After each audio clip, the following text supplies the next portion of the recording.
اشہد ان لا الہ الا اللہ وحدہ لا شریک لہ واشہد ان محمدا عبدہ ورسولہ اللہم صلی علی سیدنا محمد وعلی آل سیدنا محمد وبارک وسلم۔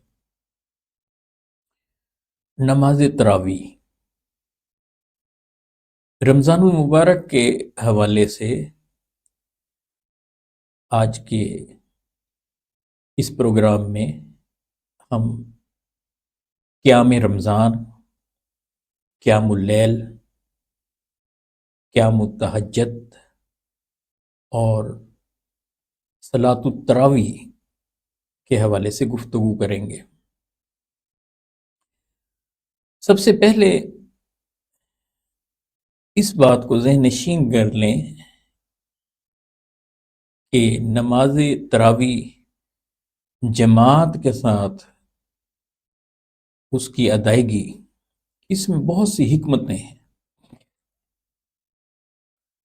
میرا دھیان سب سے زیادہ اس بات کی طرف جاتا ہے کہ رمضان المبارک کے مہینے میں مساجد میں باجماعت نماز تراویح کی ادائیگی دراصل اللہ سبحانہ و تعالیٰ کے اس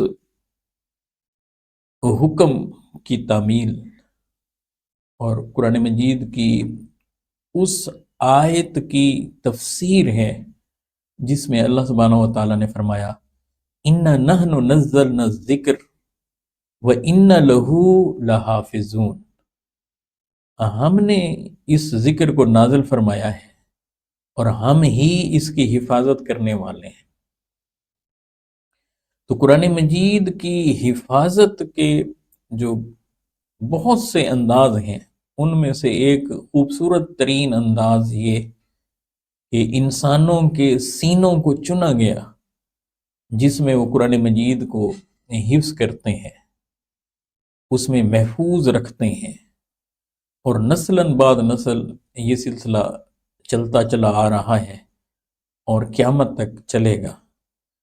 سو حفاظ کرام کی ایک بڑی تعداد رمضان المبارک میں نماز تراویح میں قرآن مجید سناتی ہے۔ الحمد سے والناس تک ان گنت قرآن مجید کے ختم ہوتے ہیں۔ سو مجھے یہ محسوس ہوتا ہے کہ یہ حفاظت قرآن مجید کا الوہی نظام ہے اللہ سبحانہ و تعالیٰ نے، جسے بڑے ہی خوبصورت اور آسان انداز میں رکھا ہے۔ سو باجماعت نماز تراویح دراصل اِنَّا نَحْنُ نَزَّلْنَا الذِّكْرَ وَإِنَّا لَهُ لَحَافِظُونَ کی خوبصورت تفسیر ہے، اور اِنَّا لَهُ لَحَافِظُونَ کی تشریح ہے۔ اور ہم یہ دیکھتے ہیں کہ قرآن مجید کی حفاظت کا جو الوہی نظام ہے، اس میں ایک پہلو اور ایک زاویہ نماز تراویح باجماعت کی شکل میں موجود ہے۔ آئیے اس کے مختلف گوشوں پر نگاہ ڈالتے ہیں۔ سب سے پہلے اس موضوع پر جب ہم گفتگو کر رہے ہیں تو اس کے لیے ایک تسلسل چاہیے۔ اس گفتگو کو مکمل سنیں، اس کے کلپ نہ بنائیں، کٹنگ کر کے اسے آپ نہ سماعت کریں۔ دوسرا نقطہ یہ ذہن نشین رکھیں، جب قرآن مجید اور حدیث نبوی سامنے آ جائے تو ہمیں یہ دھیان دینا چاہیے کہ باقی ساری چیزوں کو احترام کے ساتھ سائیڈ پہ کرتے ہوئے قرآن اور حدیث پر فوکس کرنا چاہیے۔ جب اللہ سبحانہ و تعالیٰ کی بات آ جائے، جب رسول اللہ صلی اللہ علیہ وآلہ وسلم کی بات آ جائے تو ذہن یہ بنانا چاہیے کہ ہم نے بڑے ادب اور احترام کے ساتھ اپنے مسلک کو، اپنے سیکٹ کو، اپنے سکول آف تھاٹ کو، اپنے مشائخ کو، حتیٰ کہ اپنے ائمہ اور اساتذہ کرام کی رائے کو احترام کے ساتھ ایک طرف کرتے ہوئے اللہ اور اللہ سبحانہ و تعالیٰ کے محبوب صلی اللہ علیہ وآلہ وسلم کی بات کو ترجیح دینی ہے۔ جب یہ ذہن بنائیں گے تو بات کو سمجھنا آسان ہو جائے گا۔ تیسری چیز یہ ہے کہ 4 باتیں، ایک قیام رمضان، دوسرا قیام اللیل، تیسرا نماز تہجد، اور چوتھی چیز نماز تراویح۔ اسے سمجھیں۔ سب سے پہلا یہ نقطہ نظر کہ بعض لوگوں کا یہ نقطہ نظر رسول اللہ صلی اللہ علیہ وآلہ وسلم نے نماز تراویح رمضان المبارک میں ادا نہیں فرمائی، بلکہ اصلاً وہ نماز تہجد ہی تھی۔ نماز تہجد کے حوالے سے ایک نقطہ، سید عالم صلی اللہ علیہ وآلہ وسلم کے لیے 5 نمازیں یہاں ضروری تھیں، اس کے ساتھ چھٹی نماز تہجد کی بھی تھی۔ یہ اللہ سبحانہ و تعالیٰ کی طرف سے آپ صلی اللہ علیہ وآلہ وسلم کے لیے لازمی تھی۔ تو ہم یوں کہہ سکتے ہیں کہ حضور اقدس صلی اللہ علیہ وآلہ وسلم کی امتیازی شان یہ ہے کہ آقا علیہ السلام کے لیے 6 نمازیں ضروری تھیں، 5 یہ فرائض، چھٹی تہجد۔ دوسرا نقطہ یہ ذہن نشین رکھ لیں، تہجد ہمارے لیے فرض نہیں ہے، امت کے لیے فرض نہیں ہے۔ فرض کے علاوہ یہ نفلی نماز آقا علیہ السلام کی سنت۔ تیسرا نقطہ نظر یہ ذہن میں رکھ لیں، جب تہجد کی ہم بات کرتے ہیں تو تہجد تو سارا سال ہوتی ہے، اس کے لیے رمضان المبارک کا مہینہ ہونا ضروری نہیں ہے۔ رمضان المبارک میں بھی تہجد ادا کی جاتی ہے اور باقی 11 مہینوں میں بھی۔ اس کا مطلب یہ ہوا کہ آج کی اس نشست میں تہجد ہمارا موضوع نہیں۔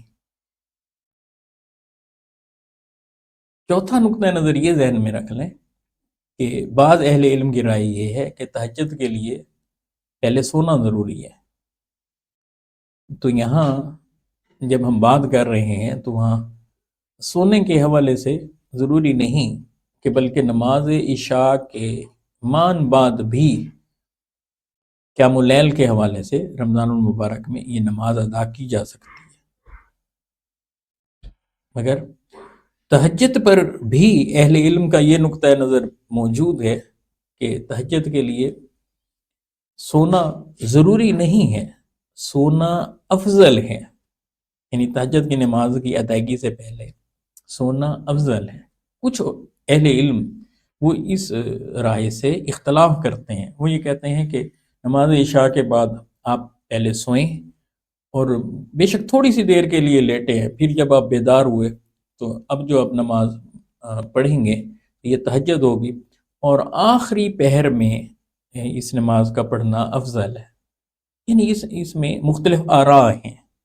بعض کے نزدیک سونا ضروری ہے، اگر نہیں سوئیں گے، ویسے اگر نماز رات کو نوافل پڑھتے رہیں گے تو وہ صلاۃ اللیل بنے گی، اور اگر آپ سو کر بیدار ہوتے ہیں اور پھر نماز ادا کرتے ہیں تو پھر وہ اسے تہجد کاؤنٹ کرتے ہیں۔ لیکن بعض اہل علم وہ بھی ہیں جو یہ کہتے ہیں کہ اس کے لیے سونا ضروری نہیں ہے تہجد کے لیے، بلکہ اگر آپ سو گئے ہیں اور بیدار ہوئے ہیں، پھر سونے کے بعد بیدار ہوئے ہیں اور آپ نے نماز تہجد ادا کی ہے تو یہ افضل ہے۔ تو ایک نقطہ نظر یہ بھی پایا جاتا ہے۔ لیکن سب سے اہم بات، تہجد سارا سال، ہر ماہ میں، ہر شب میں ادا کی جا سکتی ہے۔ اس کے لیے رمضان المبارک کا ہونا یا نہ ہونا یہ ضروری نہیں ہے۔ اب یہ مغالطہ کیوں ہوتا ہے؟ سیدہ ام المومنین عائشہ صدیقہ سلام اللہ علیہ کہ کسی نے سوال کیا کہ رسول اللہ صلی اللہ علیہ وآلہ وسلم کی رمضان المبارک میں رات کی نماز کیسی تھی؟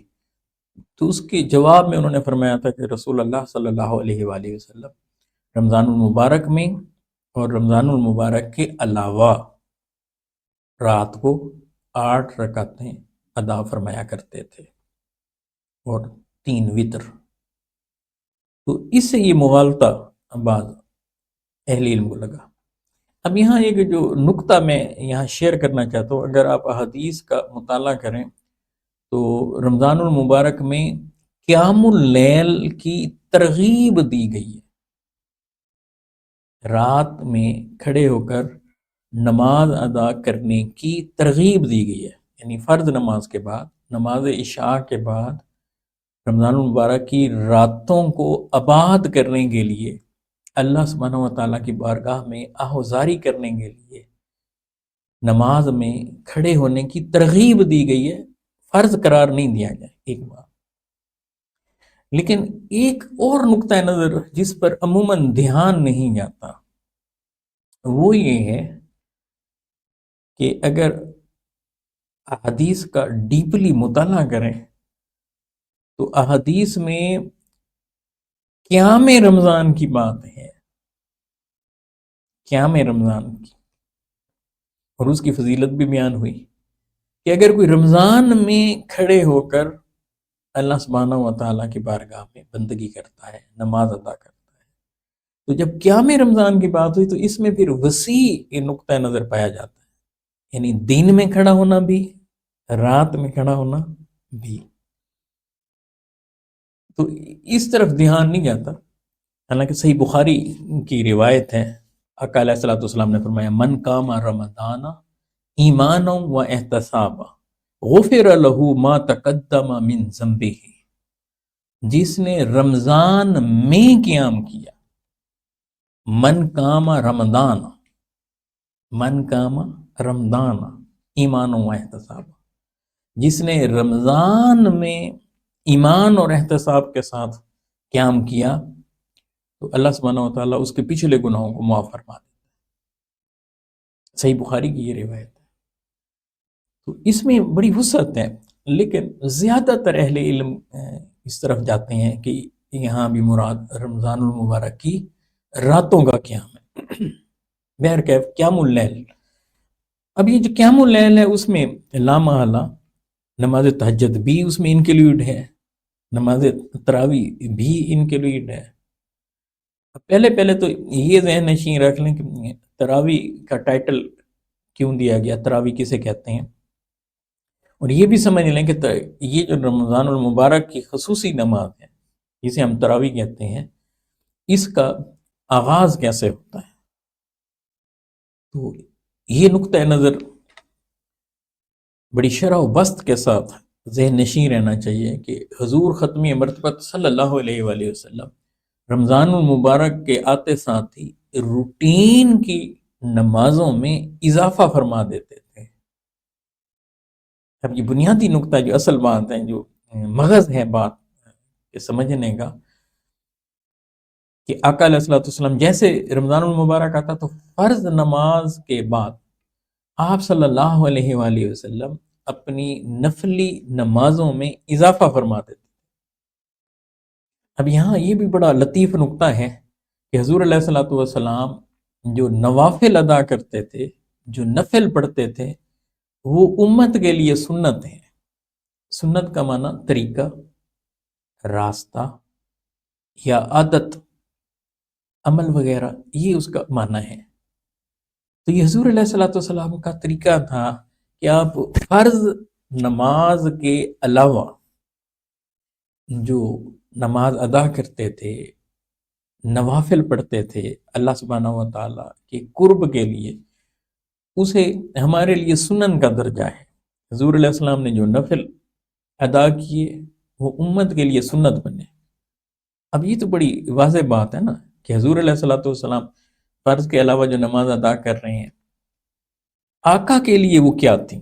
تو آقا علیہ السلام کے لیے وہ نفل ہی تھی، کیونکہ حضور علیہ الصلوۃ والسلام نے تو کسی اور کا طریقہ اڈاپٹ نہیں کیا ہوا تھا نا. ہم نے حضور علیہ الصلوۃ والسلام کا طریقہ اختیار کرنا ہے. ہمارے لیے تو وہ سنت ہے، لیکن اصلاً وہ آقا علیہ الصلوۃ والسلام کے لیے کیا ہے؟ نفل ہے. پھر اہل علم نے جو تسلسل کے ساتھ حضور علیہ الصلوۃ والسلام نے جو نوافل ادا فرمائے، جن پر تاکید فرمائی، انہیں سنت موقتہ کی ٹرم سے موسوم کیا گیا، جو آپ صلی اللہ علیہ وآلہ وسلم نے جن پر تسلسل نہیں کیا یا کبھی کبھار ترک بھی کر دیے یا جن پر تاکید نہیں کی، تو انہیں ہم سنت غیر مؤکدہ سے تعبیر کرتے ہیں۔ جیسے عصر اور عشاء کی پہلی 4 رکعتیں، فرض سے پہلی 4 سنن جو ہیں، ان کو سنت غیر مؤکدہ سے ہم تعبیر کرتے ہیں۔ خیر، یہ ذہن نشین رکھ لیں کہ ترغیب رسول اللہ صلی اللہ علیہ وآلہ وسلم نے رمضان المبارک میں رات کی نمازوں کی دی ہے، کہ متوجہ فرمایا ہے، ترغیب دی ہے اور چاہا ہے، پسند کیا ہے کہ اہل ایمان رات کو اللہ سبحانہ و تعالیٰ کی بارگاہ میں کھڑے ہوں، لیکن اسے فرض قرار نہیں دیا، اسے لازم قرار نہیں دیا، اسے ضروری قرار نہیں دیا۔ ایک نقطہ یہ، اور اس پر ابھی ہم تفصیل سے احادیث لیں گے کہ کس طرح سے رسول اللہ صلی اللہ علیہ وآلہ وسلم یہ نماز ادا فرمایا کرتے تھے اور آقا کے ساتھ کس طرح اسے ادا فرماتے تھے۔ اب بڑی دلچسپ بات کہ حضور علیہ الصلوۃ والسلام انفرادی طور پر اکیلے تنہا تو رمضان المبارک کی راتوں میں عبادت فرمایا کرتے تھے، مگر سید عالم صلی اللہ علیہ وآلہ وسلم نے باجماعت رات کو یہ نماز پڑھائی۔ تو یاد رکھیں 2 طرح کی روایتیں ہیں۔ صحیح بخاری کی ایک روایت کے مطابق جو متعدد مقامات پر آئی، حضور ختمی مرتبہ علیہ الصلوۃ والسلام نے 3 دن نماز تراویح ادا فرمائی، یعنی حضور ختمی مرتبہ علیہ الصلوۃ والسلام 3 راتیں نماز پڑھاتے رہے جماعت کے ساتھ صحابہ کرام کو۔ صحابہ کہتے ہیں کہ ہم نے پہلے دن پڑھی حضور علیہ الصلوۃ والسلام کے ساتھ، تو پھر اگلے دن پھر ہم نے حضور علیہ الصلوۃ والسلام کے ساتھ پڑھی، لوگوں کو معلوم ہوا۔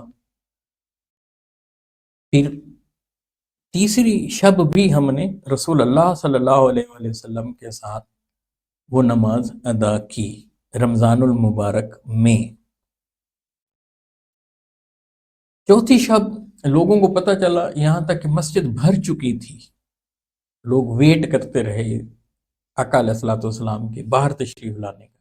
حضور علیہ الصلوۃ والسلام تشریف نہیں لائے، آپ صلی اللہ علیہ وسلم باہر تشریف نہیں لائے، اور فجر کے وقت تشریف لائے۔ فجر کی نماز آقا علیہ الصلوۃ والسلام نے پڑھائی، اور اس کے بعد آپ صلی اللہ علیہ وآلہ وسلم نے اپنے ساتھیوں سے مخاطب ہو کر فرمایا کہ مجھے یہ خدشہ تھا، مجھے یہ ڈر تھا کہ اگر میں ایسے ہی آتا رہا اور تمہیں جماعت کے ساتھ نماز پڑھاتا رہا تو کہیں میری امت پر یہ نماز فرض نہ قرار دے دی جائے۔ اس ڈر سے کہ کہیں میری امت پر یہ فرض قرار دی جائے گی اور پھر امت تنگ ہوگی، میرے آقا علیہ الصلوۃ والسلام نے پھر اس نماز کو جماعت کے ساتھ ادا کرنا چھوڑ دیا۔ یہ صحیح بخاری کے حوالے سے اور دیگر کتب میں بھی اس کا ذکر ہے، لیکن جامع ترمذی، سنن ابی داؤد اور سنن نسائی میں یہ روایت جس میں تھوڑی سی تفصیل ہمیں ملتی ہے، وہ ایسے ہے کہ ختمی مرتبہ علیہ الصلوۃ والسلام نے رمضان المبارک کے جب آخری 7 دن رہ گئے تھے تو حضور علیہ الصلوۃ والسلام باہر تشریف لائے، اور آقا علیہ الصلوۃ والسلام نے آ کر صحابہ کرام کو جماعت کے ساتھ یہ نماز ادا کرائی۔ اور یہ جو وقت بتایا جاتا ہے وہ نماز عشاء کے بعد کا رات کا جو پہلا پہر ہے، اس میں آپ صلی اللہ علیہ وآلہ وسلم نے یہ نماز پڑھائی۔ گویا یہ رمضان المبارک کا آخری عشرہ تھا اور 23ویں تاریخ تھی، 23ویں رمضان کی شب تھی، تاک رات تھی۔ اب صحابہ کرام کہتے ہیں کہ اگلی شب 24ویں تھی، حضور علیہ الصلوۃ والسلام تشریف نہیں لائے۔ پھر 25ویں شب میں نبی اکرم صلی اللہ علیہ وآلہ وسلم نماز پڑھانے کے لیے تشریف لائے۔ آپ صلی اللہ علیہ وآلہ وسلم پھر چلے گئے۔ پھر اس سے اگلی شب رسول اللہ صلی اللہ علیہ وآلہ وسلم پھر نماز پڑھانے کے لیے تشریف نہیں لائے، یہاں تک کہ 27ویں رمضان المبارک کی شب آ گئی۔ اب آپ صلی اللہ علیہ وآلہ وسلم نے 27ویں شب میں ہمیں نماز پڑھائی اور اپنے گھر والوں کو بلایا، خواتین کو بھی بلا بھیجا، وہ بھی یعنی فیملی کے افراد نے بھی اس نماز میں شرکت کی، اور حضور ختمی مرتبہ صلی اللہ علیہ وآلہ وسلم نے 27ویں شب میں ہمیں بھی نماز جماعت کے ساتھ پڑھائی۔ اس کا مطلب یہ ہوا کہ یہ جو رمضان المبارک کی خصوصی نماز ہے، یہ آقا علیہ السلام نے 3 دن آخری عشرے میں 23ویں شب، 25ویں شب اور 27ویں شب میں خصوصیت کے ساتھ جماعت کے ساتھ ادا فرمائی ہے۔ اور اس میں یہ عالم تھا کہ صحابہ کہتے ہیں کہ جب 27ویں کی شب رسول اللہ صلی اللہ علیہ وسلم نے ہمیں نماز پڑھانا شروع کی تو یہ عالم ہو گیا کہ سحری کا وقت ہو گیا۔ وہ کہتے ہیں کہ سحری کا وقت شروع ہو گیا اور ہمیں یہ لگا کہ کہیں فلاح ہم سے نکل ہی نہ جائے، فلاح کا وقت نکل ہی نہ جائے، اور فلاح سے مراد سحری کا وقت۔ یعنی اب اندازہ لگائیں کہ حضور علیہ الصلوۃ والسلام نے کتنی دیر اور کتنی طویل قرات فرمائی ہوگی کہ یہاں تک کہ سحری کا وقت بالکل ختم ہونے کے قریب تھا جب رسول اللہ صلی اللہ علیہ وآلہ وسلم نے اس نماز کو ختم کر کے اینڈ پر وطر آپ صلی اللہ علیہ وآلہ وسلم نے پڑھائے۔ تو یہ 3 شب، پھر اس کے بعد آپ صلی اللہ علیہ وآلہ وسلم یہ رات کی نماز رمضان المبارک میں پڑھانے کے لیے تشریف نہیں لائے۔ اب اس سے آگے صحیح بخاری ہی کی روایت ہے کہ تو یہ سلسلہ کیسے شروع ہوا۔ رسول اللہ صلی اللہ علیہ وآلہ وسلم کے وصال تک آپ صلی اللہ علیہ وآلہ وسلم نے ان 3 راتوں کے علاوہ جماعت کے ساتھ رات کی نماز رمضان المبارک میں نہیں پڑھائی، یہاں تک کہ آقا علیہ السلام کا وصال ہو گیا۔ پھر حضرت ابو بکر صدیق رضی اللہ تعالیٰ عنہ کا زمانہ ہے، تقریباً 2.5 سال، اس میں بھی یہی سچویشن مینٹین رہی، یعنی جیسے دور نبوی میں تھا ویسے ہی یہ سلسلہ چل رہا تھا۔ پھر سیدنا عمر فاروق رضی اللہ تعالیٰ عنہ کا ٹینیور خلافت کا قریب 10 سال ہے، اس میں ایک شب کا یہ واقعہ ملتا ہے کہ سیدنا فاروق اعظم رضی اللہ تعالیٰ عنہ رات کو گشت لگانے کے لیے باہر جا رہے تھے۔ سیدنا ابو موسیٰ اشری رضی اللہ تعالیٰ عنہ وہ ساتھ تھے ایک شب، اور بعض کے مطابق کہ ان کے ساتھ ایک اور صحابی وہ ساتھ چل رہے تھے۔ تو سیدنا فاروق اعظم رضی اللہ تعالیٰ عنہ نے لوگوں کو مسجد میں دیکھا کہ لوگ منتشر ہو کر نماز پڑھ رہے ہیں، منتشر ہو کر یعنی کہ مختلف انداز میں لوگ وہاں پر نماز ادا کر رہے ہیں۔ کچھ لوگ وہ تھے کہ جو ٹولیوں کی شکل میں پڑھ رہے تھے، یعنی ایک شخص اگر نماز پڑھا رہا تھا تو اس کے ساتھ دوسرا شخص اس کے پیچھے پڑھ رہا تھا، کچھ انفرادی طور پر پڑھ رہے تھے۔ تو سیدنا فاروق اعظم رضی اللہ تعالیٰ نے چاہا کہ انہیں ایک امام کے پیچھے میں کھڑا کر دوں، ایک امام کے پیچھے۔ تو انہوں نے سیدنا ابی بن کعب رضی اللہ تعالیٰ عنہ کے پیچھے انہیں جمع کر دیا، اور پھر وہ چلے گئے۔ یہ بات بڑی دلچسپ ہے، پھر وہ چلے گئے۔ نیکسٹ نائٹ جب وہ آئے تو انہوں نے دیکھا کہ ابی بن کعب رضی اللہ تعالیٰ عنہ نماز پڑھا رہے اور سب لوگ جو وہاں تھے صف در صف پیچھے کھڑے ہیں، اور کچھ لوگ پیچھے سو رہے ہیں مسجد میں۔ تو سیدنا فاروق اعظم رضی اللہ تعالیٰ نے فرمایا، نعم البدعۃ ہذہ، یہ کتنی اچھی بدعت ہے۔ سو نماز تراویح باجماعت رمضان المبارک کے پورے مہینے میں پڑھنا، یہ سیدنا فاروق اعظم رضی اللہ تعالیٰ عنہ کی بدعت ہے۔ یہ صحیح بخاری کے الفاظ ہیں، اور دوسری حدیث کے روایت کے الفاظ، نعمت البدعۃ ہذہ، کہ یہ کتنی اچھی بدعت ہے۔ تو آپ یہ دیکھیں، پھر اس کے ذرا الفاظ آگے سنیں. پھر سیدنا فاروق اعظم رضی اللہ تعالیٰ نے جب دیکھا کہ ابی بن کعب رضی اللہ تعالیٰ عنہ نماز تراویح پڑھا رہے ہیں جماعت کے ساتھ، تو آپ نے فرمایا کہ یہ ایک اچھی بدعت ہے. ساتھ میں یہ فرمایا اور وہ لوگ جو اس وقت سو رہے ہیں اور پھر وہ اٹھ کر پڑھیں گے وہ ان سے زیادہ بہتر ہے. یعنی جو لوگ اس وقت نماز پڑھ رہے ہیں، یعنی عشاء کے تھوڑے ٹائم کے بعد جو لوگ نماز ادا کر رہے ہیں، ان سے وہ بہتر ہیں جو سو رہے ہیں. اس سے مراد حضرت عمر رضی اللہ تعالیٰ عنہ کی یہ تھی کہ جو پچھلے پہر اٹھ کر اس نماز کو ادا کریں گے وہ زیادہ افضل ہے. اب یہاں یہ بڑا دلچسپ نقطہ ہے کہ خود سیدنا فاروق اعظم رضی اللہ تعالیٰ عنہ بھی نماز نہیں پڑھ رہے، ان کے ساتھ جو صحابہ ہیں وہ بھی نہیں پڑھ رہے، وہ گشت پر جا رہے ہیں، راؤنڈ پر ہیں. اپنی رعایا کا خیال رکھنے کے لیے جناب فاروق اعظم رضی اللہ تعالیٰ عنہ راؤنڈ لگایا کرتے تھے، وہ اس پر ہیں. ساتھ میں یہ بھی کہہ رہے ہیں کہ جو یہ اب جاگ رہے ہیں تو بہتر ہوتا کہ اس وقت یہ سو لیتے، اور جب ان لوگوں نے جو اب پڑھ رہے ہیں یہ جو جا کر سوئیں گے اس وقت میں پڑھنا زیادہ افضل تھا. جب ہم آدھی بات کرتے ہیں نا، پوری بات تو ہم بتاتے نہیں ہیں. اب یہاں اگر بہت زیادہ تشدد کیا جائے، تشدید سے کام لیا جائے، شدت پسندی سے کام لیا جائے، اور نماز تراویح کے حوالے سے جو کچھ بھی کہیں گے جماعت کے حوالے سے، تو ایک تو یہ بات ذہن میں رکھیے کہ آقا علیہ الصلوۃ والسلام نے 3 راتوں کو نماز تراویح کو جماعت کے ساتھ ادا فرمایا، تو پھر باقی راتوں کو تو حضور علیہ السلام نے مسلسل نہیں پڑھا جماعت کے ساتھ. تو وہاں کیا کہیں گے؟ پھر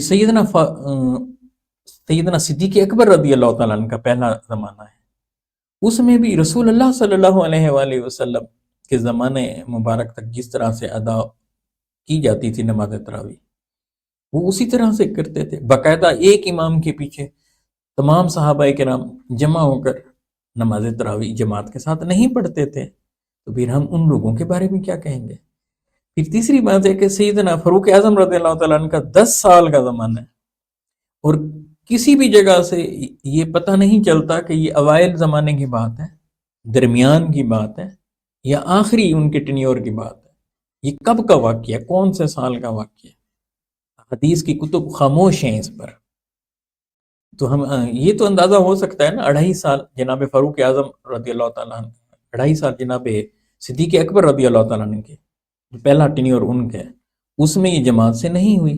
پھر شروع میں حضرت عمر فاروق رضی اللہ تعالیٰ عنہ کے زمانے میں بھی نماز تراویح جماعت کے ساتھ ادا نہیں ہوئی. کب شروع ہوئی ہے اس پر کتب خاموش ہیں. بہرکیف یہ ہے کہ ایک شب میں جناب فاروق اعظم رضی اللہ تعالیٰ عنہ باہر نکلے تو انہوں نے دیکھا کہ لوگ متفرق انداز میں پڑھ رہے ہیں، تو انہوں نے چاہا. اب حدیث کے کلمات سنیے کہ صحیح بخاری کی یہ کتاب ہے، اور کتاب کا نام ہے صلاۃ التراویح. اب دیکھیں کتاب کا نام کیا ہے، صلاۃ التراویح کتاب کا عنوان ہے. باب ہے فضل من قام رمضان، کہ رمضان المبارک کے مہینے میں قیام کی فضیلت کے حوالے سے. تو جناب عبد الرحمن بن عبد قاری یہ فاروق اعظم رضی اللہ تعالیٰ عنہ کے ساتھ تھے. وہ کہتے ہیں کہ میں جناب فاروق اعظم رضی اللہ تعالیٰ عنہ کے ساتھ مسجد کی طرف نکلا تو ہم نے دیکھا کہ وہاں لوگ متفرق انداز میں نماز پڑھ رہے ہیں. کوئی اکیلے اکیلے پڑھ رہا ہے، کوئی کسی کے پیچھے پڑھ رہا ہے. فَإِذَا النَّاسُ أَوْزَاعٌ مُتَفَرَّقُونَ يُصَلِّي الرَّجُلُ لِنَفْسِهِ وَيُصَلِّي الرَّجُلُ وَيُصَلِّي بِصَلَاتِهِ الرَّاحَةِ. آپ اندازہ لگائیں کہ کوئی تنہا انفرادی طور پر پڑھ رہا ہے مسجد میں نماز، اور کوئی کسی کے پیچھے کھڑے ہو کر پڑھ رہا ہے. اس کا مطلب ہے کہ متفرق انداز میں لوگ اپنے اپنے انداز میں رات کی عبادت کر رہے تھے، کوئی کسی کے پیچھے کھڑے ہو کے سن رہا تھا. تو اصل مقصود یہ تھا کہ جنہیں قرآن مجید نہیں آتا تو وہ کھڑے ہو کر نماز کی شکل میں، جماعت کی شکل میں ایک امام کے پیچھے وہ قرآن مجید کو ترتیب کے ساتھ سن لیں گے. اور سیدنا ابی بن کعب رضی اللہ تعالیٰ بہت شاندار قسم کے قاری تھے، بہت زبردست ان کی قرات تھی، تو اس لیے انہیں کہا گیا۔ اور یہ یاد رکھ لیں کہ دو قاریوں کے بارے میں جناب فاروق اعظم رضی اللہ تعالیٰ عنہ کے حوالے سے آتا ہے کہ انہوں نے مردوں کے لیے انہیں مختص کیا ہوا تھا، بحقی کی یہ روایت ہے، اور ایک قاری خواتین کے لیے مختص تھا۔ تو یہ یاد رکھ لیں، مردوں کے لیے ابی بن کعب رضی اللہ تعالیٰ عنہ اور سیدنا تمیم داری رضی اللہ تعالیٰ عنہ، یہ مردوں کو نماز تراویح باجماعت پڑھایا کرتے تھے، جبکہ سیدنا سلمان بن ابی حسمہ رضی اللہ تعالیٰ عنہ یہ خواتین کو نماز تراویح جماعت کے ساتھ پڑھایا کرتے تھے، بحقی کی یہ روایت ہے۔ اب یہاں اس سے اگلی بات یہ دیکھیں، فقال عمر انی ارا لو جماعت ہؤلاء علی قارئ واحد۔ سیدنا عمر رضی اللہ تعالیٰ عنہ کہتے ہیں کہ میری رائے یہ ہے، انی ارا، میں دیکھتا ہوں، مجھے خیال ہے کہ انہیں ایک امام کے پیچھے کھڑا کر دوں۔ تو انہوں نے ایک امام جناب ابی بن کعب رضی اللہ تعالیٰ عنہ کے پیچھے کھڑا کر دیا۔ پھر فرماتے ہیں نعم البدعۃ ہذہ، ذرا یہ جناب عمر رضی اللہ تعالیٰ عنہ کے الفاظ سنیں، نعم البدعۃ ہذہ، یہ کتنی اچھی بدعت ہے۔ پھر یہ فرماتے ہیں واللتی ینامون عنہا افضل من اللتی یقومون، جس وقت میں یہ پڑھ رہے ہیں اس میں یہ سو جاتے، اور جب انہوں نے سونا ہے اس وقت یہ پڑھتے، یعنی جب یہ پڑھ رہے ہیں اس سے بہتر سونے کا وقت تھا۔ مطلب کیا تھا؟ یرید آخر اللیل وکان الناس یقومون اولہ، کہ جو لوگ اب سو رہے ہیں وہ ان سے زیادہ افضل ہیں، زیادہ بہتر ہے، کیوں؟ وہ رات کے پچھلے پہر میں اٹھ کر پڑھیں گے۔ تو یہاں سے آپ اندازہ لگا سکتے ہیں، اگر سونے کے بعد اٹھنے کا جن کا کنسیپٹ تھا تو وہ نماز تہجد کی طرف بھی اشارہ جاتا ہے، لیکن رمضان المبارک میں اس میں نماز کی رکعتوں کی تعداد میں اضافے کا کنسیپٹ ہمیں یہاں سے ملتا ہے۔ تو پہلا نقطہ تو یہ ہو گیا کہ سید عالم صلی اللہ علیہ وآلہ وسلم نے اپنے مبارک دور میں 3 راتوں میں نماز تراویح جماعت کے ساتھ پڑھائی، پھر اسے ترک کر دیا، اور حضور علیہ الصلوۃ والسلام رمضان المبارک کی راتوں میں کھڑے ہو کر نماز ادا کرنے کی ترغیب دیتے تھے، فرض قرار نہیں دیا کہ جو رات کو کھڑا ہو جائے اور نماز ادا کرے رمضان المبارک میں، تو فرمایا کہ اس کے پچھلے تمام گناہ اللہ سبحانہ وتعالیٰ معاف فرما دیتے ہیں۔ اب آئیے اس پر 2-3 باتیں یہاں پر کہ کس طرح کی نماز پڑھا کرتے تھے۔ تو یہ بڑی دلچسپ چیزیں ہیں جن پر ہمارا دھیان نہیں جاتا۔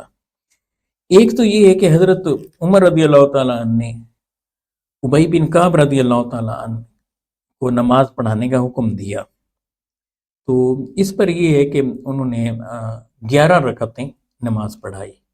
ابھی نماز تراویح کی رکعتوں کے حوالے سے بڑی دلچسپ معلومات ہیں، انہیں میں آپ سے شیئر کرتا ہوں۔ بعض کے نزدیک 8 رکعتیں ہیں۔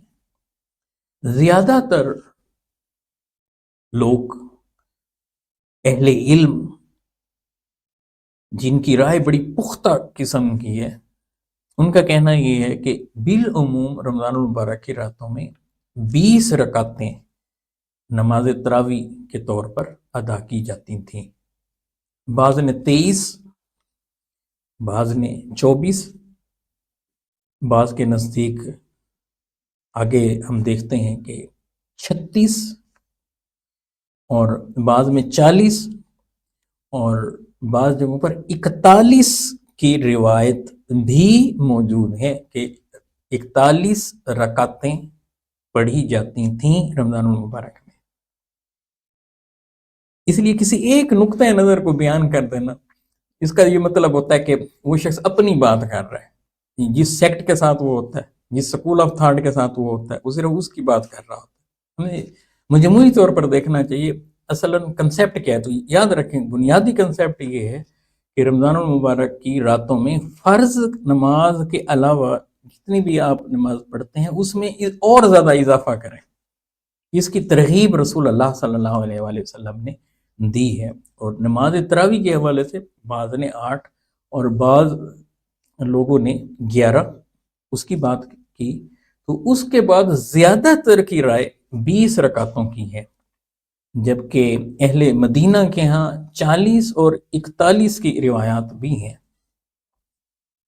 امام مالک رحمہ اللہ تعالی کے حوالے سے ہے کہ وہ 36 رکعتوں کے قائل بھی تھے، اگرچہ متعدد روایات بیان کیا ہے، اس پر میں تفصیل سے بتاتا ہوں۔ لیکن اب بنیادی نقطہ دیکھیں کہ اصلاً ہے کیا کہ نبی اکرم صلی اللہ علیہ وآلہ وسلم رمضان المبارک کی راتوں میں یا رمضان کے علاوہ 11 رکعت پڑھتے ہیں۔ یہ سیدہ عائشہ صدیقہ سلام اللہ علیہ ان سے یہ جو روایت ہے، تو آگے وہ فرماتی ہیں تم ان کے حسن خوبی اور طوال کا حال نہ پوچھو کہ کتنی خوبصورتی سے، کتنے آسان انداز میں رسول اللہ کھڑے ہو کر نماز پڑھتے اور کتنی طویل پڑھتے۔ ٹھیک ہے، پہلے 4 رکعت پڑھتے، پھر اس کے بعد 4 رکعت پڑھتے۔ کہا کہ پہلی 4 رکعتوں کا حال بھی نہ پوچھو کہ اس کی حسن خوبی کیا تھی اور کتنی دیر تک رسول اللہ کھڑے رہتے، اور پھر اگلی 4 کا حال بھی نہ پوچھو کہ کتنی خوبصورتی سے اسے ادا کرتے اور کتنی دیر کھڑے ہو کر آپ صلی اللہ علیہ وآلہ وسلم پڑھتے، پھر 3 وتر پڑھتے۔ اس سے اہل علم نے یہ نقطہ اخذ کیا ہے کہ چونکہ یہ آگے فجر کے وقت تک یہ چلی جاتی تھیں، ایک دوسرا 4 رکعتیں اس میں ہیں، 4 رکعتیں رسول اللہ صلی اللہ علیہ وسلم پڑھتے، 4 اور پھر 8 رکعتیں 2، تیسرا رمضان اور غیر رمضان کی بات ہے، تو اس سے واضح اشارہ اہل علم نے لیا کہ یہ تہجد کی طرف اشارہ ہے، کیونکہ حضور علیہ الصلوۃ والسلام بالعموم 2 رکعت پڑھنے کی آپ صلی اللہ علیہ وآلہ وسلم نے ترغیب دی ہے۔ ان رسول اللہ صلی اللہ علیہ وآلہ وسلم قال صلاۃ اللیل مثنی مثنی، آقا علیہ السلام نے فرمایا کہ رات کی نماز 2 رکعت ہے، تو یہ ادھر بھی اشارہ ہے۔ اور اس کے علاوہ یہ نقطہ بھی ذہن میں رکھیں کہ سیدہ عائشہ صدیقہ سلام اللہ علیہ سے ایک روایت، اس میں یہ کہ آقا علیہ الصلوۃ والسلام نے رات کو 10 رکعت نماز پڑھی ہے، کہ رات کی نماز 10 رکعتیں تھیں، 1 رکعت وتر ادا فرماتے، پھر فجر کی 2 رکعت پڑھتے، اس طرح یہ 13 رکعتیں ہو جاتی، یعنی نماز فجر کی فرض نماز سے پہلے کی 2 رکعتیں، 2 جو سنت ہیں وہ پڑھتے، یعنی اس طرح 13 رکعتوں کی روایت بھی ہمیں ملتی ہے۔ نبی اکرم صلی اللہ علیہ وآلہ وسلم کا قیام اللیل یعنی تہجد کے حوالے سے 13 رکعت ہوتی، ان میں 5 رکعتیں وتر کی ہوتی، ان 5 میں آپ صرف آخری رکعت میں قاعدہ فرماتے ہیں، یعنی التحیات صرف آخری رکعت میں۔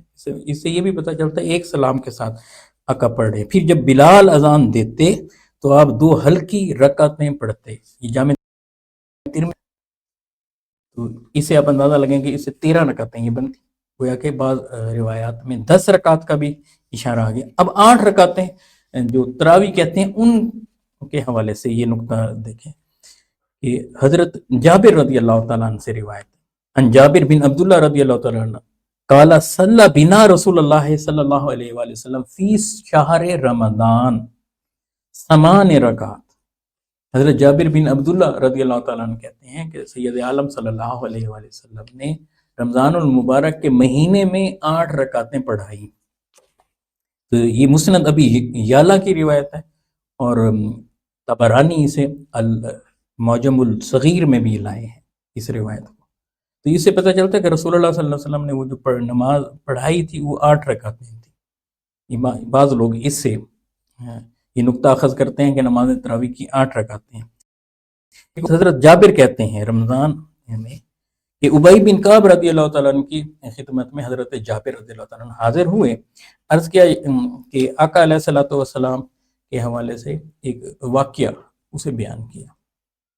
اب یہ دلچسپ بات ہے کہ رمضان المبارک کا مہینہ ہے، حضرت جابر روایت کرتے ہیں کہ ابی بن کعب رضی اللہ تعالیٰ عنہ وہ حضور علیہ الصلوۃ والسلام کی خدمت میں تشریف لائے اور کہتے ہیں کہ یا رسول اللہ مجھ سے ایک کام ہو گیا، میں گھر میں تھا، گھر کی خواتین نے مجھ سے کہا کہ آپ ہمیں نماز پڑھا دیں، ہمیں قرآن مجید زبانی نہیں آتا، آپ نماز میں ہمیں پڑھائیں تو آپ تلاوت کریں گے، ہم سن لیں گے۔ تو میں نے گھر میں خواتین کو نماز جماعت کی شکل میں ادا کرائی ہے، یعنی انہوں نے جماعت کرائی اور ان کی فیملی کی جو خواتین تھیں انہوں نے پیچھے کھڑے ہو کر قرآن مجید کی تلاوت کو سنا، تو جماعت کے ساتھ، اور 8 رکعتیں پڑھائیں گے۔ اس میں یہ بھی ہے کہ 8 رکعتیں پڑھائیں گے۔ پھر وہ کہتے ہیں فقانہ شبر ردا ولم یقل شی'a، مسند ابی یعلا کی یہ روایت ہے، تو رسول اللہ صلی اللہ علیہ وآلہ وسلم نے جب میری یہ بات سنی تو اس پر آقا علیہ الصلوۃ والسلام نے مجھے کچھ نہیں کہا، گویا وہ مجھ سے گویا جیسے راضی تھے۔ تو یہ دو روایتیں یہ بتاتی ہیں کہ صحابہ کرام نے 8 رکعتیں بھی پڑھی ہیں رمضان المبارک میں۔ اب اس سے زیادہ کیسے پڑھی گئی ہیں؟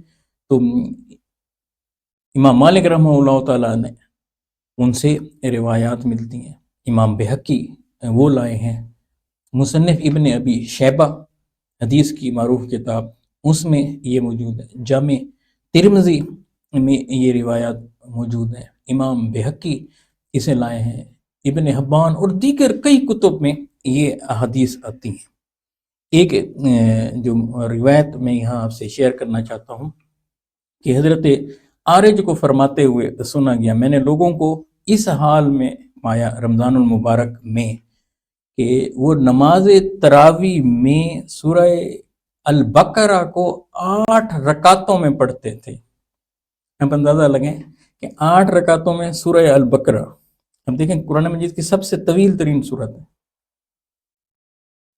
قریب 2.25 پارے پر مشتمل ہے، وہ صرف پہلی 8 رکعتوں میں پڑھاتے تھے۔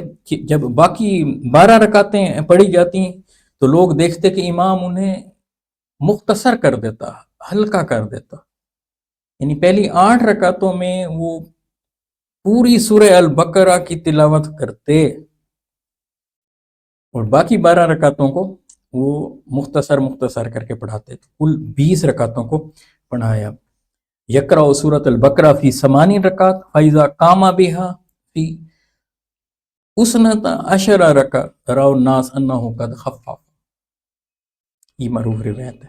پھر اسی طرح سے حضرت ابن عباس رضی اللہ تعالیٰ عنہ کی یہ روایت ہے جو مصنف ابن ابی شیبہ میں ہے، وہ کہتے ہیں ان نبی صلی اللہ علیہ وآلہ وسلم کان یصلی فی رمضان 20 رکعۃ سوى الوتر۔ سیدنا ابن عباس رضی اللہ تعالیٰ عنہ کہتے ہیں کہ رسول اللہ صلی اللہ علیہ وآلہ وسلم رمضان المبارک میں 20 رکعتیں پڑھتے وتر کے علاوہ۔ اسی طرح سے دیگر احادیث میں 20 رکعتوں کا ملتا ہے۔ حضرت عمر بن خطاب رضی اللہ تعالیٰ عنہ کے حوالے سے ہے، امر رجلا یصلی بہم 20 رکعہ، مصنف ابن ابی شیبہ کی یہ روایت ہے، اسنادہ مرسل قوی، مرسل روایت ہے کہ حضرت عمر رضی اللہ تعالیٰ عنہ ایک شخص کو حکم دیتے کہ انہیں 20 رکعتیں پڑھائے۔ تو یہ تراویح جماعت کے ساتھ جب شروع ہوئی تو اس میں 20 رکعتیں ہوتی تھیں۔ پھر اسی طرح سے حضرت صاحب بن یزید رضی اللہ تعالیٰ عنہ وہ روایت کرتے ہیں کہ ہم حضرت عمر رضی اللہ تعالیٰ عنہ کے زمانے میں فجر کے قریب تک نماز تراویح سے فارغ ہوتے تھے۔ یہ نکتہ پھر کوئی نہیں بتاتا کہ وہ کس انداز میں پھر پڑھتے تھے۔ ہمارے ہاں تو وہ مسجد ڈھونڈی جاتی ہے جہاں کم وقت میں نماز تراویح ادا کی جاتی ہو، اور بسا اوقات تو بعض جگہوں پر امام اس طرح سے نماز تراویح کو پڑھا رہے ہوتے ہیں کہ یعلمون اور تعلمون سمجھ میں آتا ہے، باقی تو قرات سمجھ میں بھی نہیں آتی۔ تو وہ جو مقصود ہے وہ ختم ہو جاتا ہے کہ قرآن مجید کو سننا، شوق سے سننا، پھر اسے سمجھنا، پھر جہاں جنت کا تذکرہ آئے تو اسے وہاں خوشی محسوس کرنا، جہاں جہنم کی بات آئے وہاں رونا، آہوزاری کرنا، آقا علیہ الصلوۃ والسلام جس طرح سے جہاں عذاب کی بات آئے وہاں غمناک ہونا، جہاں کوئی نوید خوشخبری آ رہی ہو وہاں خوش ہونا، اور احکامات کو سمجھنا۔ تو اس کے تو بہت سارے پہلو ہیں۔ عن صاحب بن یزید رضی اللہ تعالیٰ عنہ قال كنا ننصرف من القيام على عهد عمر وقد دنا فروع الفجر وكان القيام على عهد عمر 23 رکعہ، یہ عبد الرزاق کی روایت کے مطابق یہاں پر۔ اسی طرح ایک اور روایت میں ہے کہ فی شہر رمضان ب20 رکعہ، کہ رمضان المبارک میں 20 رکعات تراویح کی وہ پڑھائی جاتی تھیں، اور اس میں 100 آیتوں والی صورتیں، معین جنہیں کہتے ہیں، جن صورتوں کو معین، 100 آیتوں والی صورتوں کو وہ تلاوت کیا کرتے تھے، یہاں تک کہ وہ کہتے ہیں کہ فجر کا وقت ہو جاتا اور حضرت عثمان کے عہد میں شدت قیام کی وجہ سے صحابہ لاٹھیوں پر ٹیک لگا لیا کرتے تھے۔ تو اس سے ان کے ذوق اور شوق کا پتہ چلتا ہے۔ آج ہم یہ چیزیں نہیں بتاتے، لیکن باقی چیزوں میں بہت زیادہ اختلاف کرتے ہیں۔ اسی طرح ابی الحسن کی جو روایت ہے وہ مولا علی کرم اللہ وجہہ کے حوالے سے کہ حضرت علی رضی اللہ تعالیٰ نے ایک شخص کو رمضان میں لوگوں کو 20 رکعت تراویح پڑھانے کا حکم دیا۔ ان علی رضی اللہ تعالیٰ عنہ امر رجلا یصلی بہم فی رمضان 20 رکعہ، یہ مصنف ابن ابی شیبہ حدیث کی جو کتاب ہے اس کی روایت ہے، اور بہقی بھی اس کو لائے ہیں۔ اسی طرح سنن کبریٰ کی معروف روایت جو عبد الرحمن سلمی، وہ مولا علی کرم اللہ وجہہ کے حوالے سے کہتے ہیں کہ قال ان علی رضی اللہ تعالیٰ عنہ قال دا کرا فی رمضان فامر منہم رجل یصلی بالناس 20 رکعہ، وہ بھی 20 رکعتوں کا حکم دیا کرتے تھے مولا علی کرم اللہ وجہہ۔ تو یہ 20 رکعتوں کی زیادہ ہمارے ہاں جو روایات ملتی ہیں ان میں 20 رکعت کا کنسیپٹ ملتا ہے، اور مولا علی کرم اللہ وجہہ کے حوالے سے کہ وہ تو حکم دیا کرتے تھے، اور ایک شخص آگے تراویح کی نماز جماعت کے ساتھ کراتا، پھر جب وہ 20 رکعتیں پڑھا چکتا تو پھر 3 وطر مولا علی کرم اللہ وجہہ پھر خود اس کی جماعت کراتے تھے، یعنی وطر خود پڑھاتے تھے، باقی جو قاری تھے وہ پڑھایا کرتے تھے۔ اسی طرح سے یہ 20 رکعت کی تو کافی کثیر روایات موجود ہیں، لیکن ان میں سے 2-3 باتیں کہ ہمارے ہاں جو اہل تشیع حضرات ہیں ان کے بارے میں عموماً یہ کنسیپٹ پایا جاتا ہے کہ ان کے ہاں نماز تراویح کا شاید کوئی کنسیپٹ نہیں ہے، ایسا نہیں ہے، بلکہ اہل تشیع کی معروف جو کتب ہیں ان میں بھی یہ کنسیپٹ پایا جاتا ہے۔ آپ یہ دیکھیں کہ الاستبصار جلد اول، اس میں سیدنا امام جعفر صادق علیہ الصلوۃ والسلام ان سے روایت ہے کہ وہ فرماتے ہیں کہ رمضان المبارک میں اپنی نمازوں میں اضافہ کر دیا کریں، یزید فی صلاتے ہی۔ تو ان کی عادت مبارکہ کیا تھی کہ نمازوں میں اضافہ کر دیتے تھے، اور پھر فرماتے ہیں کہ فی کل لیلۃ 20 رکعہ، ہر رات میں وہ 20 رکعتوں کو پڑھا کرتے تھے۔ کون؟ سیدنا امام جعفر صادق علیہ السلام۔ الاستبصار یہ معروف کتاب ہے، اور حضرت سیدنا امام رضا علیہ السلام ان کے حوالے سے امام محمد باقر علیہ السلام نے جو خط لکھا، تو سیدنا امام رضا علیہ السلام وہ کہتے ہیں کہ میرے بابا جان سیدنا امام موسیٰ کاظم علیہ السلام رمضان المبارک کے آخری عشرے میں نماز کو زیادہ کر دیتے اور 20 رکعتیں ادا کیا کرتے تھے۔ تو آپ اندازہ لگیں، یہ حضرت امام رضا علیہ السلام کے حوالے سے یہ روایت ہے، یہ امام موسیٰ کاظم علیہ السلام ان کے حوالے سے، سیدنا امام جعفر صادق علیہ السلام ان کے حوالے سے۔ اسی طرح الفروع من الکافی، یہ بہت معروف کتاب ہے، اس کے اندر تو باقاعدہ جو چیپٹر ہے ابواب السفرین، اس میں باب بنا ہوا ہے ما یزاد من الصلاۃ فی شہر رمضان، کہ رمضان المبارک کے اندر نمازوں کو بڑھا دیا جانا۔ تو حضرت امام جعفر صادق علیہ السلام فرماتے ہیں کہ نبی اکرم صلی اللہ علیہ وآلہ وسلم رمضان المبارک میں اپنی نماز کو بڑھا دیا کرتے تھے، اور عشاء کی نماز کے بعد نماز پڑھتے، اور اذا صلی العصمۃ صلی بعدہا ویقوم الناس خلفہ، کہ نماز عشاء کے بعد جب نماز کو پڑھاتے تو آپ کے پیچھے لوگ کھڑے ہو کر پڑھتے، یعنی جماعت کی نماز کی طرف اشارہ کریں، وہ یقوم الناس خلفہ۔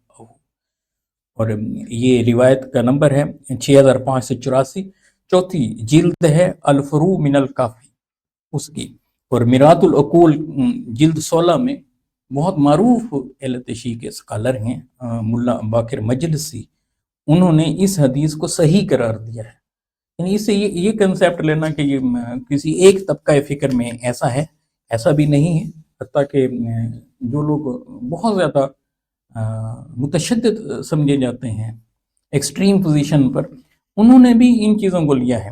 مثلا علامہ ابن تیمیہ رحمہ اللہ تعالی علیہ اپنے فتاوی مجموعہ فتاوی میں کہتے ہیں کہ حضرت ابی بن کعب رضی اللہ تعالیٰ عنہ رمضان المبارک میں لوگوں کو 20 رکعت تراویح اور 3 وتر پڑھاتے تھے، اسے اکثر اہل علم نے مانا ہے۔ یہ وہ کہہ رہے ہیں کون؟ آپ دیکھیں کہ علامہ ابن تیمیہ رحمہ اللہ تعالیٰ علیہ، یعنی اس طرح کے سکالر جب یہ بات کہیں۔ پھر اسی طور پر مجموعۃ الفتاوی النجدیہ، اس میں عبداللہ بن محمد بن عبد الوہاب وہ فرماتے ہیں کہ تعداد رکعات تراویح سے متعلق سوال کے جواب میں کہ حضرت عمر رضی اللہ تعالیٰ عنہ لوگوں کو حضرت ابی بن کعب کی ابتدا میں نماز تراویح کے لیے جمع فرماتے تو انہیں 20 رکعت ابی بن کعب رضی اللہ تعالیٰ عنہ پڑھاتے تھے۔ یعنی یہ ان کے کنسیپٹ ہیں، اس سے آپ اندازہ لگا سکتے ہیں کہ اہل علم کس حد تک یہ بات کرتے ہیں۔ تو ان کے کلمات دیکھیں، ثابت ان ابی بن کعب رضی اللہ تعالیٰ عنہ کانا یقوم بالناس 20 رکعتا فی رمضان، یہ علامہ ابن تیمیہ فرما رہے ہیں۔ تو یہ دو چیزیں یہ تو ذہن میں آ جاتی ہیں، لیکن اس سے بھی اگلی بات جو میں کہنا چاہتا ہوں وہ بڑی دلچسپ ہے، اور جامع ترمذی سے میں وہ شیئر کرنا چاہتا ہوں کہ امام ترمذی رحمہ اللہ تعالیٰ علیہ نے جہاں رسول اللہ صلی اللہ علیہ وآلہ وسلم کی 3 راتوں کی نماز تراویح کو باجماعت پڑھانے والی روایت کو لیا ہے، تو اس کی تفصیل میں نیچے انہوں نے مختلف علاقوں میں نماز تراویح کس طرح سے پڑھی جاتی تھی اس کا انہوں نے حوالہ بھی دیا ہے۔ تو دلچسپ بات یہ جامع ترمذی کی حدیث نمبر 806 ہے۔ ایک تو اس میں وہ فرماتے ہیں کہ یہ جو قیام رمضان میں اہل علم کا اختلاف ہے، بڑی دلچسپ بات، اور یہ ہے پہلی چیز وہ کہتے ہیں کہ وتر کے ساتھ 41 رکعات اہل مدینہ کا عمل تھا، یعنی مدینہ طیبہ میں 41 رکعت بھی پڑھی جاتی تھی۔ اب میں وہ نقطہ سمجھاتا ہوں کیسے پڑھی جاتی تھی، پہلا نقطہ۔ دوسرا وہ کہتے ہیں اکثر اہل علم ان احادیث کی بنا پر جو سیدنا عمر فاروق رضی اللہ تعالیٰ اور سیدنا مولا علی کرم اللہ وجہ اور دیگر صحابہ سے ہیں 20 رکعت کے قائل تھے، یعنی عموماً 20 رکعت پڑھی جاتی تھی۔ امام سفیان ثوری رحمہ اللہ تعالیٰ علیہ اور امام شافعی رحمہ اللہ تعالیٰ علیہ کا بھی یہی قول ہے۔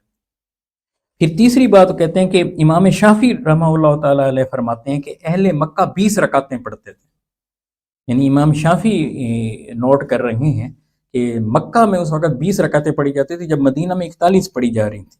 اچھا، امام احمد رحمہ اللہ تعالیٰ کہتے ہیں کہ اس سلسلے میں بہت سارے اقوال ہیں، یعنی لوگ مختلف انداز سے پڑھتے ہیں۔ امام اسحاق بن راہویہ کہتے ہیں ابی بن کعب کی روایت کے مطابق 41 رکعات مرغوب ہیں، یعنی مجھے پسندیدہ ہیں، وہ اپنا بتاتے ہیں کہ مجھے یہ پسند ہے 41 رکعت۔ یہ چھٹا نقطہ، امام ابن مبارک رحمہ اللہ تعالیٰ نے اور امام اسحاق بن راہویہ نے ماہ رمضان میں امام کے ساتھ پڑھنے کو پسند فرمایا ہے، جبکہ 8واں نقطہ کہ امام شافعی رحمہ اللہ تعالیٰ علیہ اکیلے پڑھنے کو پسند فرماتے تھے، یعنی وہ کہتے تھے اکیلے پڑھیں اگر آپ خود قرات کر سکتے ہیں، مطلب ہے اپنا مزے سے پڑھیں، اور اس کے حوالے سے کہ قرآن مجید کی ایک کیف تعریف۔ اچھا، اب یہ دلچسپ بات ہے کہ یہ ایسا کیوں ہے کہ یہ 41 تک رکعت کیسے پہنچ گئی، 36 کے حوالے سے کیسے، امام مالک رحمۃ اللہ علیہ کے حوالے سے کہ وہ 36 پڑھا گیا۔ تو یہ اس کو سمجھنے کے لیے پہلے تراویح کو سمجھیں کہ تراویح کیا ہے۔ تو ایک تو یہ یاد رکھ لیں کہ صحیح بخاری میں صلاۃ التراویح کے عنوان سے ابواب موجود ہیں، چیپٹرز ہیں پورے۔ اسی طرح مصنف ابن ابی شیبہ یا دیگر کتب حدیث میں اس کا ہمیں ملتا ہے صلاۃ التراویح کا کنسیپٹ، یعنی لفظ تراویح وہاں استعمال ہوا۔ یہ میں اس لیے یہ بات شیئر کر رہا ہوں کہ بعض لوگوں کے نزدیک یہ ہے کہ تراویح کا شاید کہیں ذکر نہیں ہے، ایسا نہیں ہے، تراویح کا باقاعدہ طور پر ذکر ہے۔ کئی حدیث کے جو مولا علی کرم اللہ وجہ سے جو روایات ہیں ان میں بھی اس کا باقاعدہ طور پر ہمیں ذکر ملتا ہے، جس کے اندر تراویح کا ہمیں تذکرہ، لفظ تراویح ہاتھ کے طور پر وہاں ہمیں ملتا ہے۔ اب اس پر میں جو نقطہ بتانا چاہتا ہوں کہ تراویح کا معنی کیا ہے۔ تراویح کے لفظی معنی ایک دفعہ آرام کرنا، ہم یہ یاد رکھیں۔ یہ تراویح یہ واحد ہے، یہ تراویح جمع ہے، تو اس کا معنی آرام کرنے کے اس کے اندر پائے جاتے ہیں۔ اب یاد رکھیں ترویہ واحد ہے، اور پھر ترویحتین یہ تثنیہ ہے، اور تراویح جمع کے لیے، تو جمع ہو یا جمع الجمع ہو، اس بات کو ذہن میں رکھیں۔ تو ترویہ کہتے ہیں ایک دفعہ آرام کرنا، ترویحتین 2 دفعہ آرام کرنا، اور تراویح کئی بار آرام کرنا۔ تو آپ اندازہ لگائیں اگر تو 8 رکعتیں ہوں، ترویہ کہتے ہیں 4 رکعت کے بعد آرام کرنا، یعنی 2 رکعت آپ نے پڑھی، پھر 2 پڑھی، 4 رکعت ہوئے، اس کے بعد آرام کرنا، اسے ترویہ کہیں گے۔ ترویحتین 8 رکعتوں کے بعد، یعنی پہلے 4 کے بعد آرام کیا، پھر آپ نے 4 کے بعد آرام کیا، تو اگر صرف 8 ہوتی تو ترویحتین کہا جاتا۔ اب جب تراویح کہا جا رہا ہے، اس کا مطلب ہے ترویحات کی طرف اشارہ ہو رہا ہے، تو یہ کم از کم 12 رکعتوں پر بولا جائے گا یہ لفظ۔ اب ہوتا کیا تھا کہ جب 2 رکعتیں پڑھی ہیں، سلام پھیرا ہے، تو پھر فوراً بعد 2 رکعتیں اور پڑھی جاتی ہیں۔ جب 4 رکعتیں ہو جاتی ہیں تو تھوڑا سا ریسٹ کیا جاتا ہے، تھوڑا سا ریسٹ کیا جاتا ہے، استراحت، آرام کیا جاتا ہے۔ تو اہل مکہ کیا کرتے تھے، جب 4 رکعت پڑھتے تھے تو 4 رکعت کے پڑھنے کے بعد وہ اٹھ کر کعبۃ اللہ کا طواف کرنا شروع کر دیتے تھے، پھر وہ طواف کر کے آ جاتے ہیں، پھر اس کے بعد 2 رکعتیں، پھر 2 رکعتیں، پھر 4 رکعتیں اور ہو جاتی، تو پھر وہ کچھ لوگ آرام کرتے، کچھ پانی وانی پیتے، کچھ تھوڑا سا لیٹ جاتے، باقی لوگ اٹھ کر طواف کرنا شروع کر دیتے۔ یعنی ہر 4 رکعت کے بعد عموماً زیادہ تر لوگ کعبۃ اللہ کا طواف کرتے۔ اب مدینہ میں تو یہ پوزیشن نہیں تھی، تو پھر یہاں کیا ہوا، یہاں یہ ہوا کہ جب 4 رکعت پڑھی جاتی تو لوگ وقفہ کرتے، کچھ لوگ وضو وغیرہ تازہ کرنے کے لیے چلے جاتے، کچھ لیٹ جاتے، مگر باقی لوگ اٹھ کر انفرادی طور پر 2 رکعت پڑھنا شروع کر دیتے۔ اب آپ اندازہ لگائیں کہ مدینہ طیبہ میں اس وقفے میں 2 رکعتیں پڑھی جاتی تھیں، تو اس کا نتیجہ کیا نکلا کہ جو لوگ مسلسل 2 رکعت پڑھتے تھے تو 20 رکعت یہ جماعت والی تراویح، اور 20 بیچ میں ایڈ اور ہو گئی 2 رکعتیں، یعنی ہر 4 رکعت کے بعد وہ 4 رکعت انفرادی طور پر پڑھتے تھے، اس طرح ان کی 40 رکعت بن جاتی تھی۔ اچھا، کچھ لوگ یہ کرتے تھے کہ جب پہلی دفعہ آرام کرنا ہوتا تھا 4 رکعت کے بعد، تو وہ 4 رکعت پڑھتے، پھر اگلی دفعہ 4 رکعت پڑھتے، مگر جب آخری 4 رکعت پر سلام پھیرتا امام تراویح کے حوالے سے اور وتر پڑھنے کے لیے کھڑے ہوتے، تو وہ درمیان میں آخری 4 رکعت نہ پڑھ سکتے۔ تو اس طرح سے کیا ہوتا کہ 20 جماعت کے ساتھ اور 16 رکعتیں وہ انفرادی طور پر پڑھتے تھے۔ اب یہ کتنی ہو گئی، 20 اور 16، یہ 36 رکعت ہو گئی، اور یہ امام مالک رحمہ اللہ تعالیٰ علیہ کا عمومی انداز یہ تھا کہ وہ 36 رکعتیں پڑھتے، یعنی کہ 20 جماعت کے ساتھ اور 16 درمیان میں انفرادی طور پر۔ مگر جنہوں نے 20 کے ساتھ 20 پڑھی ان کی 40 ہو گئی، اور آخر پر ایک وتر، تو ٹوٹل 41 ہو گئی۔ اسی طور پر اگر جن لوگوں نے 10 رکعتیں پڑھی ہیں 2 کر کے، تو وہ ایک وتر پڑھتے 11 رکعتیں ہو جاتی۔ اگر 8 رکعتیں پڑھی ہیں تو 3 وتر پڑھتے 11 ہو جاتی۔ اور اہل مکہ کا جو عمومی بیان کیا گیا، جیسے امام ترمذی رحمۃ اللہ علیہ نے بھی بیان کیا، کہ وہاں یہ ہوتا کہ ہر 4 رکعت کے بعد ریسٹ جب وہ کرتے تو کچھ لوگ ریسٹ کرتے، کچھ کھاتے پیتے، کچھ نیا وضو بنانے کے لیے چلے جاتے، لیکن زیادہ تر لوگ اٹھ کر طواف کرنا شروع کر دیتے۔ کعبۃ اللہ جو سامنے ہوتا، مسجد الحرام کا یہ معمول، مسجد الحرام میں جو لوگ تراویح پڑھ رہے ہوتے ان کا یہ معمول ہوتا، مگر مسجد نبوی میں جو لوگ مدینہ طیبہ میں ہوتے وہ پھر کیا کرتے کہ جماعت کے ساتھ جو انہوں نے تراویح پڑھی ہوتی تھی اس کے علاوہ وہ 2 رکعت درمیان میں اور پڑھ لیتے تھے.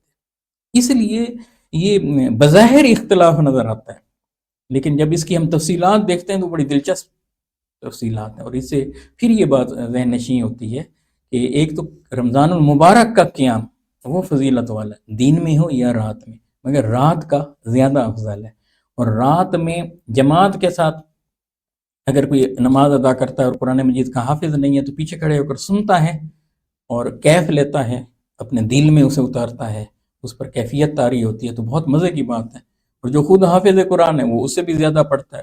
اور بعض لوگ انفرادی طور پر ساری رات کھڑے ہو کر عبادت کرتے ہیں تاکہ سحری کا وقت ہو جاتا ہے.